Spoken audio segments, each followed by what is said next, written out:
y'all, y'all. Must be bigger than y'all, y'all. Bigger than y'all, y'all. Must be bigger than y'all, y'all. We in South Africa doing it real major. From the producers of Showtime's groundbreaking documentary, Blacks Without Borders, Chasing the American Dream in South Africa, comes the first of its kind reality series that chronicles U.S. citizens as they chase the American dream on foreign soil.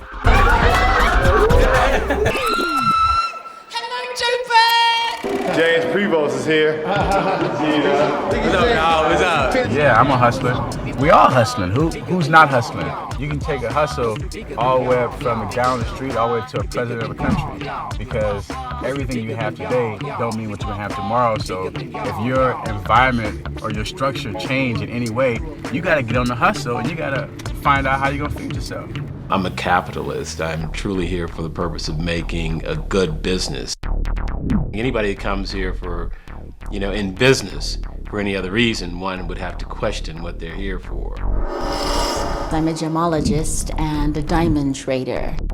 They were not accustomed to seeing women in the diamond business.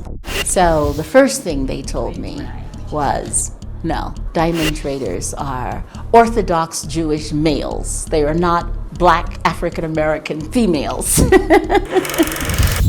And action. We're making a film called, it's a feature film, an American feature film. It's called The Breed.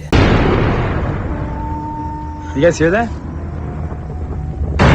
It's about dogs, vicious, intelligent dogs that attack some kids on an island. It would have been very difficult for me to accomplish the same degree of success in the States that I've been able to accomplish here in South Africa. And that's because my skin color was not a barrier. And in the States it always is. Here, the fact that I was Black actually helped me.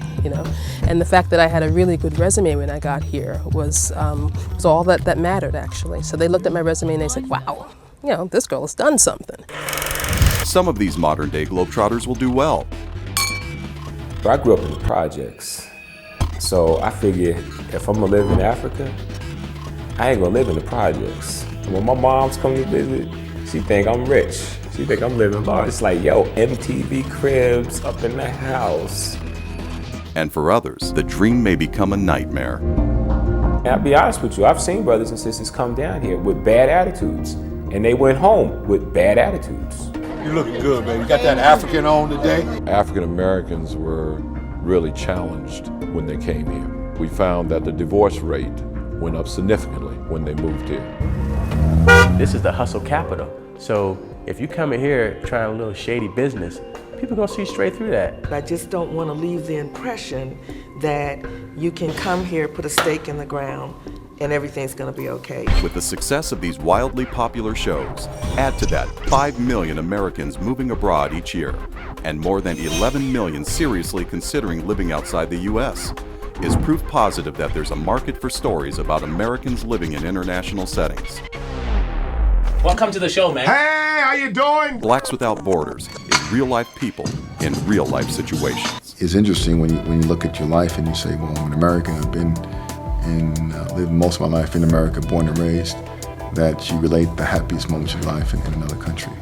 But man, they got to show more of this, Stafford. This is a great documentary.